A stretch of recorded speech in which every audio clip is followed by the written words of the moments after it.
नमस्कार. श्री स्वामी समर्थ. कालाष्टमी 11 मार्चला बुधवारी आहे. या तिथीला कालभैरवाची पूजा करतात. पौराणिक मान्यतेनुसार कालभैरव हे भगवान शिवाचे 5वे अवतार आहे. कालाष्टमी हे भगवान शिवाचे उग्र रूप असलेल्या कालभैरवाची पूजा करण्यासाठी समर्पित आहे. कालभैरव हे तंत्राची देवता मानले जाते, म्हणून तंत्रमंत्राची साधना सुरळीत होण्यासाठी कालभैरवाची पूजा केली जाते. हे व्रत दर महिन्याच्या कृष्ण पक्षातील अष्टमीला साजरा केला जातो. हे व्रत भय, रोग आणि शत्रूपासून मुक्ती मिळवण्यासाठी पाळले जाते.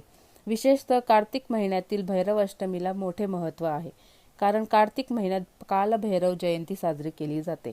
या दिवशी पूजा केल्याने नकारात्मक शक्तींचा नाश होतो, तसेच राहू शनीचा त्रास कमी होतो. तसेच काळ्या कुत्र्याला अन्न खाऊ घालणे शुभ मानले जाते. रविवार, बुधवार आणि गुरुवार हे 3 दिवस भैरवनाथांचे मानले जातात. धन्यवाद.